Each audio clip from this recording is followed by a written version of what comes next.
একটা নরম শীতের সকাল। স্কুলে গ্রুপ পরীক্ষা চলছিল। সুমন আর তার কাছের বন্ধু সুজন এক বেঞ্চে বসে আছে। ঠিক তাদের সামনে বসে আছে একটা মেয়ে। তার মুখে কালো মাস্ক, কিন্তু তার চোখ দুটো এক- এত গভীর মায়াবী যে সুমনের বারবার তার দিকে তাকাতে ইচ্ছা করে। সুমন এর আগে কারো প্রেমে পড়েনি, কিন্তু এই কয়েকদিনে পরীক্ষা চলাকালীন আশার চোখের মায়ায় সে যেন অজান্তে আটকে যায়। প্রতিদিনের মতোই পরীক্ষা চলছে। সুমন মাঝে মাঝেই সুজনকে চুপি চুপি বলছে, চোখগুলো কি দারুণ, তাই না? সুজন হেসে বলল, তুই আসলে ধরা খেয়েছিস। এখন তুই যা ভাবছিস সেটা বলা তোর দায়িত্ব। পরীক্ষা শেষ হওয়ার দিন সাহস করে সুমন সুজনের কাছ থেকে কিছু পরামর্শ ঠিক করে। আজই আশাকে বলবে তার মনের কথা। বিরতির সময় সুমন ধীরে ধীরে আশার কাছে যায়। ওই আশা, সুমন ডাকে। আশা তার দিকে ফিরে তাকায়। বলো। সুমন প্রথমে একটু নার্ভাস হয়ে যায়, কিন্তু নিজেকে সামনে নিয়ে সরাসরি জিজ্ঞেস করে, তোমার কি কোনো বয়ফ্রেন্ড আছে? আশা হেসে বলল, না। সুমনের বুকটা যেন আনন্দে নেচে ওঠে। সে বলে, তাহলে আমার সাথে প্রেম করবে? আশা একটু থামে। তার চোখের মায়ায় যেন কিছু গভীর চিন্তা খেয়াল করা যায়। তারপর হালকা হেসে বলে, ভেবে দেখি, পরে জানাবো। পরীক্ষার পর স্কুল ছুটি শুরু হলো। সুমন প্রতিদিন অপেক্ষা করতে থাকে আশার উত্তর জানার জন্য। তার মনে প্রশ্ন জমে, আশা কি তাকে পছন্দ করে, নাকি সবটাই কল্পনা।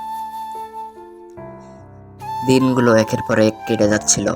সুমন প্রতিদিন আশার কথা ভাবত, তার উত্তরের অপেক্ষায় থাকত, কিন্তু আশার কোনো খোঁজ ছিল না। স্কুলের ছুটি, আর এর মধ্যে যোগাযোগের কোনো উপায় খুঁজে পাচ্ছিল না সুমন। হঠাৎ একদিন বিকালে সুমন ফেসবুকে বসেছিল। তখন একটা অপরিচিত আইডি থেকে মেসেজ আসে, কেমন আছো? সুমন একটু অবাক হয়। সে রিপ্লাই দেয়, ভালো, কিন্তু কে আপনি? আপনাকে তো চিনলাম না। অন্য প্রান্ত থেকে উত্তর আসে, আমি মানুষ। সুমন হাসতে হাসতে বলল, মানুষ তো ঠিক আছে, কিন্তু বাসা কোথায় আপনার? উত্তর আসে, অজানা এক জায়গায়। সুমন তখন আরো কৌতূহল হয়ে যায়। সে বলে, হ্যাঁ বলেন তো, কি বলবেন? তখনই আসে ওই উত্তরের ঝলক, যা সুমন কখনোই ভাবেনি। আপনি একটা মেয়েকে প্রপোজ করছিলেন, তাই না? সুমন একটু থমকে যায়, তারপর সত্যি কথা বলে, হ্যাঁ করেছিলাম। অপর প্রান্ত থেকে এসএমএস আসে, আমি সেই মেয়েটি, মানে আশা আমি। এই মেসেজেই সুমনের মন আনন্দে ভরে ওঠে। তার হাত একটু কাঁপতে থাকে উত্তর লিখতে গিয়ে। তুমি সত্যি কেমন আছো? আশা বলল, হ্যাঁ ভালো আছি, আর তুমি? সুমন উত্তরে জানায়, আমি ভালো আছি। তোমার এসএমএস পেয়ে তো আরো ভালো লাগছে। অনেকদিন পর তোমার কথা শুনলাম। আশা হেসে লিখে পাঠায়, ফোন হাতে পাইনি তো, তাই এসএমএস দিতে পারিনি, কিন্তু তোমাকে ভোলার প্রশ্নই আসে না। এইভাবে কথা গড়াতে থাকে। প্রতিদিনের সেটিং তাদের আর যোগাযোগ যেন পুরনো বন্ধুত্বের সঙ্গে নতুন ভালোবাসায় মিশে যায়। কিছুদিনের মধ্যে সুমন ও আশার মধ্যে একটি মিষ্টি সম্পর্ক তৈরি হয়। তারা দুজনেই জানতো, এই সম্পর্কের শুরুটা যতই পরীক্ষার কক্ষের হালকা মায়া দিয়ে হোক, এখন সেটা গভীর হয়ে গেছে। সুমনের জীবনে আশা যেন এক নতুন আলো নিয়ে এসেছে। সুমন ও আশার প্রতিদিনের কথোপকথন যেন এক নতুন গল্প হয়ে উঠল। ফেসবুক মেসেঞ্জারে সেই ছোট ছোট বার্তাগুলো তাদের জীবনে এক নতুন অধ্যায়ের সূচনা করলো। আশা প্রায় সুমনকে বলতো, তুমি জানো, আমি তোমার কথা না শুনলেই মনে হয় দিনটা পুরো অপূর্ণ থেকে যাবে। সুমন হেসে বলতো, তাহলে প্রতিদিন আমার কথা শুনে দিন শুরু করো, আমি তো আছি। তাদের সেটিং এর মধ্যেই একদিন সুমন বলল, তোমার চোখ দুটো আমি আর কিছুতেই বলতে চাই না। তোমার মাস্ক এর আড়াল থেকেও চোখগুলো যেন আমার মন কেড়ে নিয়েছিল। আশা হাসতে হাসতে বলল, তোমার এই প্রশ্নটা শুনতে শুনতে আমার মনে হচ্ছে তোমার এক্সামের খাতায় আমার নাম লিখে দিয়েছিলে। সুমন রসিকতা করে বলল, হ্যাঁ হয়তো লিখেছিলাম, তুমি তো আমার সবচেয়ে বড় প্রশ্ন। তারা একে অপরের শখ, ইচ্ছে আর স্বপ্নগুলো ভাগাভাগি করে নিতে শুরু করলো। আশা সুমনকে বলল, আমার ইচ্ছে একদিন পাহাড়ের চূড়ায় উঠে সূর্য অস্ত দেখব। সুমন সঙ্গে সঙ্গে বলল, তাহলে আমি তোমার পাশে দাঁড়িয়ে সূর্যোদয় দেখব, কারণ সূর্যের মতোই তোমার সৌন্দর্য। একদিন তারা সিদ্ধান্ত নিল স্কুল ছুটির পর দেখা করবে। সুমন সেই দিনটার জন্য রইল। আশা প্রথমবার মুখ ছাড়া দেখা করবে বলেছিল।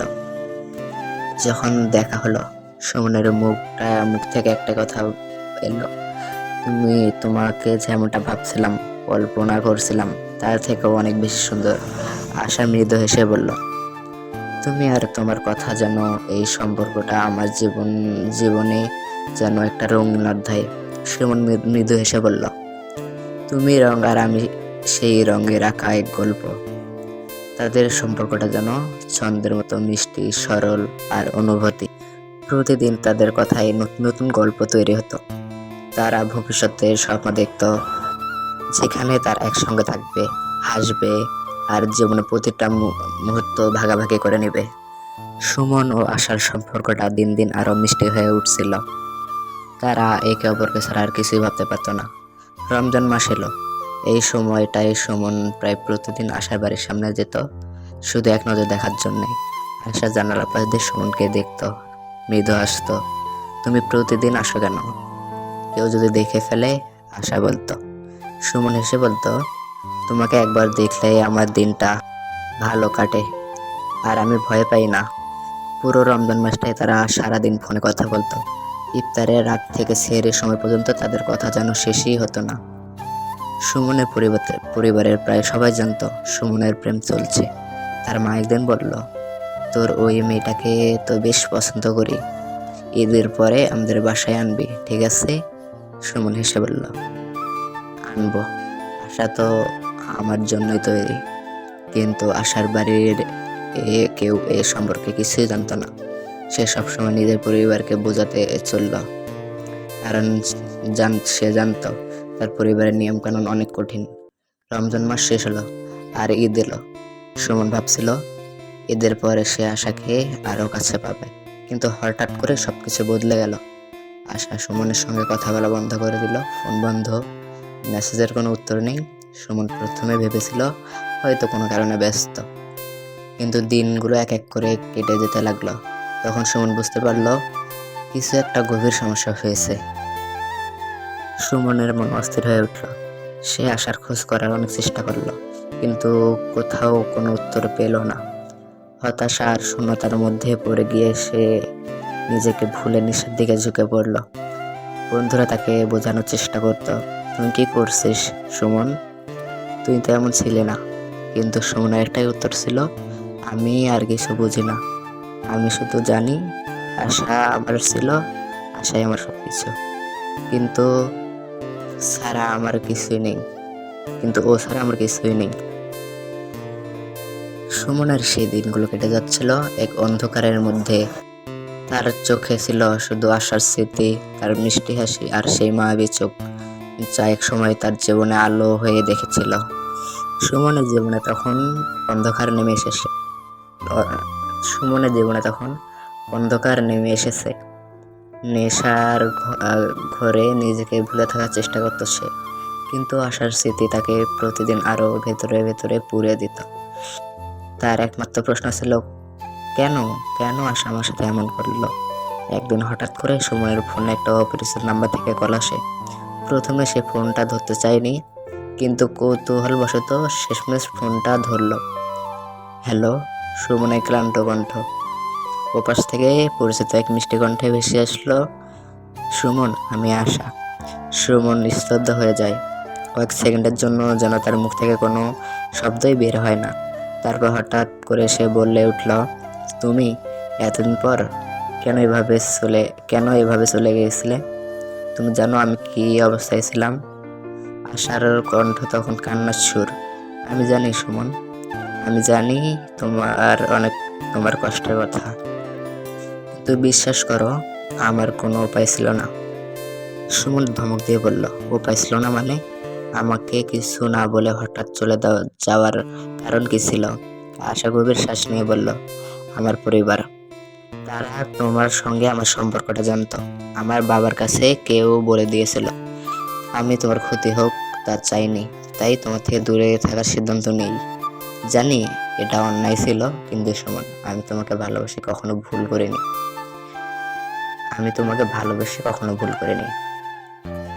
সুমনের চোখে পানি চলে আসে।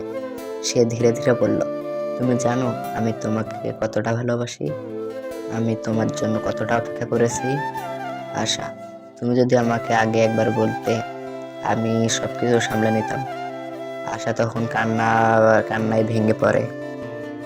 আমি জানি সুমন, আমি তোমার কাছ থেকে দূরে গিয়ে প্রতিদিন তোমার কথাই ভেবেছি, কিন্তু ভয় পেয়েছি যদি আমাদের এই সম্পর্ক আমার পরিবার না মেনে নেয়। সুমন একটুখানি হেসে বলল, তুমি এতদিন পর ফিরে আসছো, এটাই আমার কাছে সবচেয়ে বড় উপহার। তুমি আসছো, সেটাই আমার জীবনের অর্থ। আশা বলল, তাহলে আমরা আবার শুরু করি, আমরা আবার একসঙ্গে সবকিছু ঠিক করে নিব।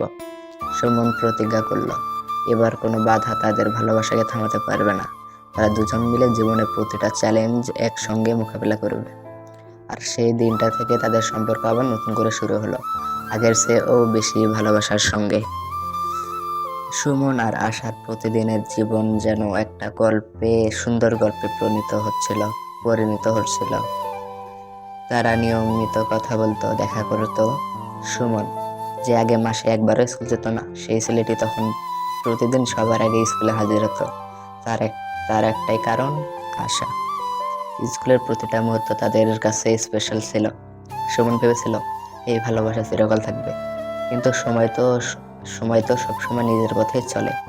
একদিন স্কুল ছুটির পরে সুমন যখন আশার সঙ্গে দেখা করে ফিরল, তখনও সবকিছু ঠিকঠাকই ছিল। তার 2 দিন পর হঠাৎ আশার কাছ থেকে একটা মেসেজ এলো, ভালো থেকো আর আমার উপর রাগ করো না। সুমনের মাথায় যেন বাজ পড়ল। এই কথাগুলো কেন, কি হয়েছে? সে আশাকে ফোন করলো, মেসেজ করলো, কিন্তু কোনো উত্তর পেল না। স্কুল তখন বন্ধ ছিল, তাই সুমনের কাছে কোনো উপায় ছিল না আশার সঙ্গে যোগাযোগ করা। দিনগুলো কেটে যাচ্ছিল হতাশার মধ্যে। একদিন সুমনের ভাতিজা তাকে মেসেজ করলো, কাকু, তোর গার্লফ্রেন্ড তো একটা ছেলের সঙ্গে দেখা করতে এসেছে। এই কথাটা সুমনের হৃদয়ে যেন তীরের মতো আঘাত করলো। তার শরীর ঠান্ডা হয়ে গেল, হাত থেকে মোবাইলটা পড়ে যাওয়ার উপক্রম। সে কিছুক্ষণ কিছুই ভাবতে পারছিল না। নিজেকে সামলে সুমন তখন আশার বিষয়ে খোঁজ নেওয়া শুরু করলো। বন্ধু বান্ধব আর পরিচিতদের থেকে শোনার পরে সে জানলো আশা অন্য কারোর সঙ্গে সম্পর্কে জড়িয়ে পড়েছে। সুমনের মনটা একদম ভেঙে চুরমার হয়ে গেল। তার চোখে ভেসে আসলো আশার সেই মায়াবী চোখ, তার মিষ্টি হাসি আর প্রতিদিনের সুন্দর মুহূর্ত। কেন এমন হলো? সুমনের মনে শুধু একটাই প্রশ্ন ঘুরছিল। সে বারবার নিজেকে দোষ দিচ্ছিল, আমি কোথাও কি কোনো ভুল করেছিলাম, নাকি আমি যথেষ্ট ছিলাম না? তার এই শক্তপোক্ত মনটা যেন ধসে পড়ল। প্রতিদিন আশা তাকে বাঁচার শক্তি দিত, সেই আশা এখন তাকে আরো ভেঙে দিচ্ছে। আশার অন্য কারোর সঙ্গে সম্পর্কে জড়িয়ে যাওয়ার খবর সুমনকে ভেঙে দিয়েছিল। তার দিনগুলো কেটে যাচ্ছিল শূন্যতার মধ্যে। সেই হাসি খুশি প্রাণবন্ত ছেলেটা যেন হারিয়ে গেছে কোথাও। বন্ধু বান্ধবরা তাকে বারবার বোঝানোর চেষ্টা করত, সুমন, তুই তো এমন ছেলে না, উঠে দাঁড়া, জীবন তো এখনো বাকি আছে। কিন্তু সুমনের মনে শুধু একটাই প্রশ্ন, সুমনের মনে তখন শুধুই আশার স্মৃতি আর সেই কষ্টের অনুভূতি। একদিন সুমনের প্রিয় শিক্ষক, যিনি তাকে সবসময় সাহস দিতেন, তাকে বলল, সুমন, জীবন থেমে থাকে না। যে তোমার জীবন থেকে চলে গেছে, তার জন্য নিজের জীবনটা নষ্ট করিস না। যারা তোর পাশে আছে তাদের জন্য বাঁচতে শিখ, আর নিজের স্বপ্নগুলোর কথা মনে কর। শিক্ষকের সেই কথাগুলো সুমনের মনে এক গভীর দাগ কাটল। সে ভাবল, আসলে আমি কি করছি যে চলে গেছে তাকে ধরে রাখার চেষ্টা করে নিজের জীবনটা নষ্ট করছি কেন? আমি কি নিজেকে আর আমার পরিবারকে এমনটা দেখতে চাই? সেই দিন থেকে সুমন সিদ্ধান্ত নিল সে আবার নিজের জীবনটাকে ঠিক করবে। ধীরে ধীরে সে নেশার জগৎ থেকে বেরিয়ে এলো, নিজের পড়াশোনার দিকে মন দিল। ধীরে ধীরে সে নেশার জগৎ থেকে বেরিয়ে এলো, নিজের পড়াশোনার দিকে মন দিল। আগের চেয়ে বেশি সময় দিতে শুরু করলো পরিবারের সঙ্গে। বন্ধুরা যারা তাকে ভুলে যেতে সাহায্য করছিল তাদের সঙ্গে আড্ডা দেওয়া শুরু করলো। সুমন নিজেকে নতুন করে গড়ে তোলা শুরু করলো। সে নিজের ভেঙে পড়া মনটা আর জীবনের দিকটা পাল্টাতে লাগলো। সে নিজেকে বোঝালো যে আমার পাশে থাকতে চাইনি তাকে নিয়ে ভাবার কোনো মানেই নেই। আমাকে নিজের স্বপ্নগুলো পূরণ করার জন্য লড়াই করতে হবে।